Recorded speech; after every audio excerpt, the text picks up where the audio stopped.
بسم الله الرحمن الرحيم إن الحمد لله نحمده ونستعينه ونستغفره ونعوذ بالله من شرور أنفسنا ومن سيئات أعمالنا من يهده الله فلا مضل له ومن يضلل فلا هادي له وأشهد أن لا إله إلا الله وأشهد أن محمدا عبده ورسوله أما بعد أفضل الذكر لا إله إلا الله وأفضل الدعاء الحمد لله وأفضل العمل اتباع سنة النبي صلى الله عليه وسلم.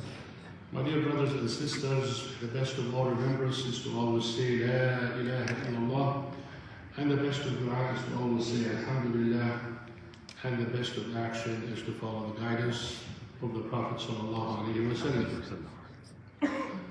Wonderful night, wonderful day, wonderful time, wonderful place.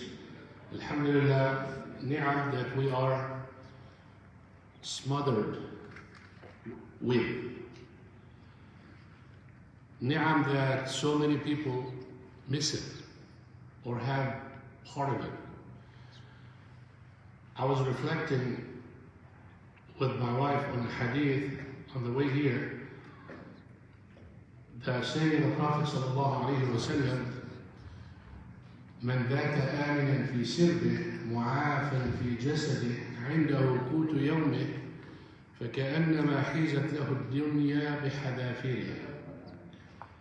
This hadith probably so simple, or people think it's so easy to understand, and it is.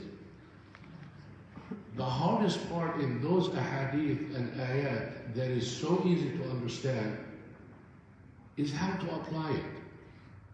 The idea is not just reading, it's reading and understanding, and it's not that, it's applying. Some people know, but they don't apply.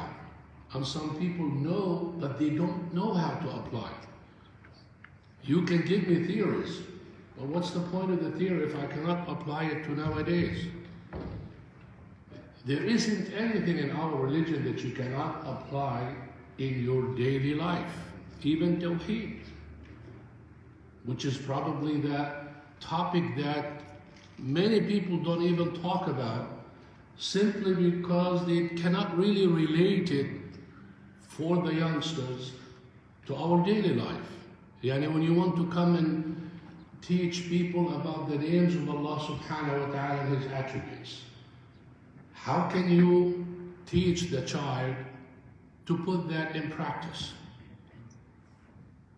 Most people freeze. Most people don't even think about it. That's why we focus on what? Memorizing. And we cheer for that. And we feel so good. And we give prizes. And we do it in morning assembly.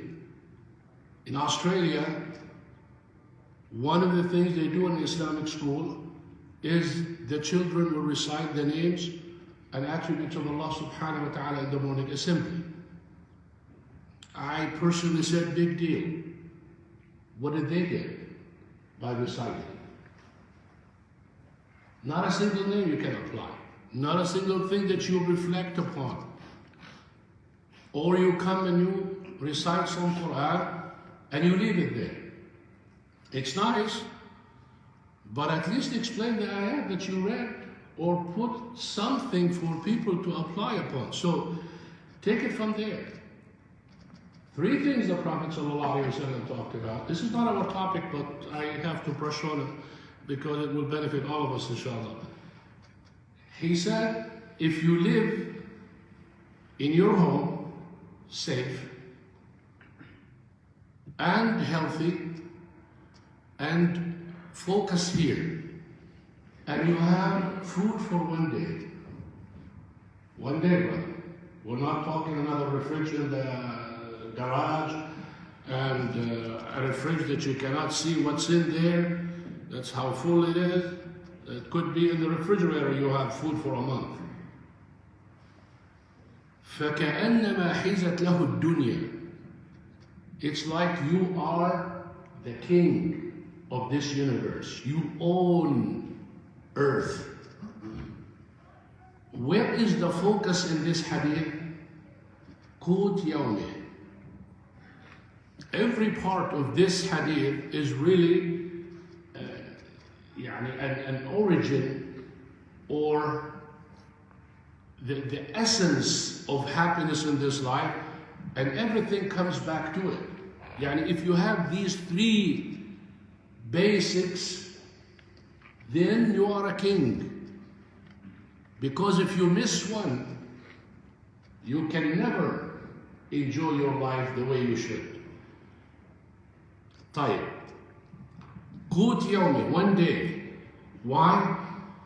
Because Prophet Muhammad ﷺ knows that our race in this world is not safety and it's not health as much as money.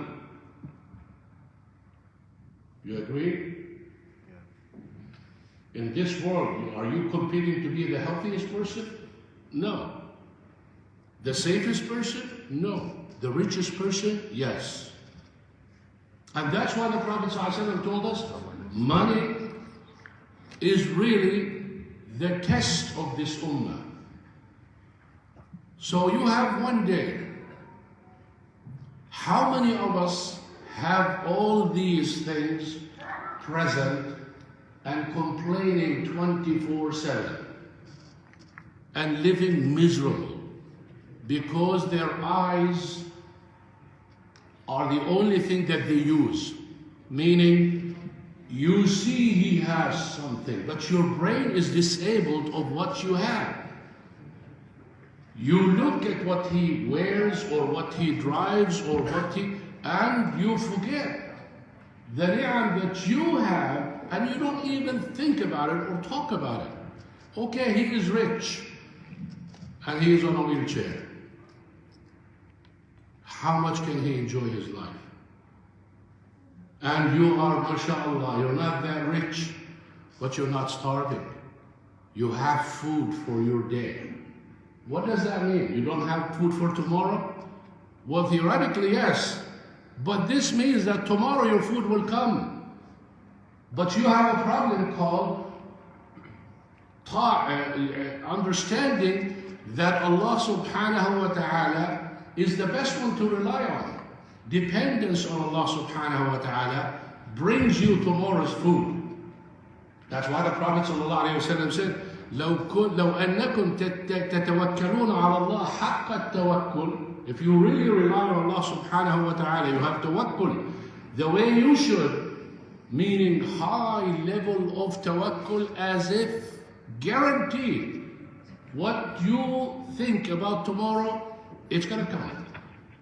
You will be like birds. They leave in the morning empty-handed, empty stomach, and they come back full.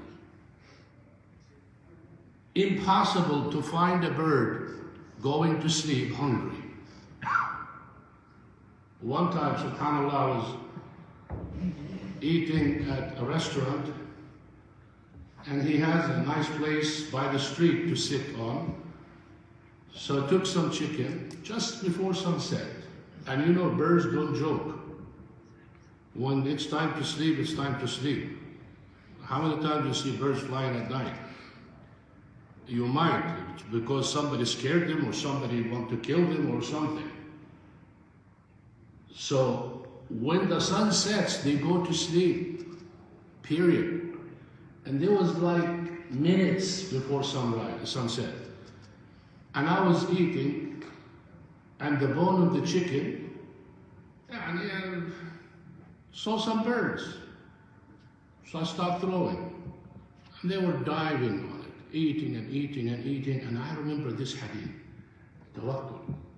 I said, subhanAllah, Allah made me sit, subhanahu wa ta'ala, outside at this time, just before sunset. These birds are hungry. They were going to sleep hungry, at least the way we see it.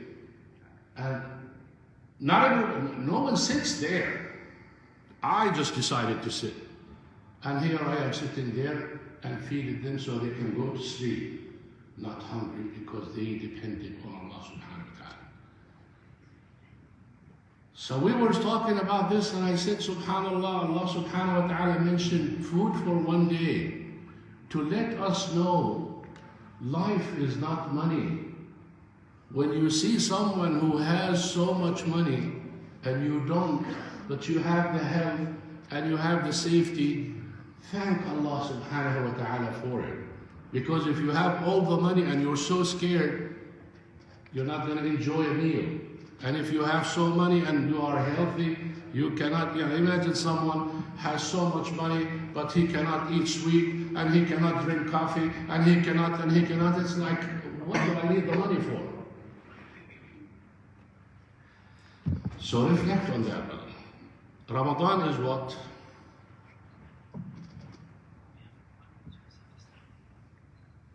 Wallah. Are you sure? Yeah. Maybe we'll... Okay.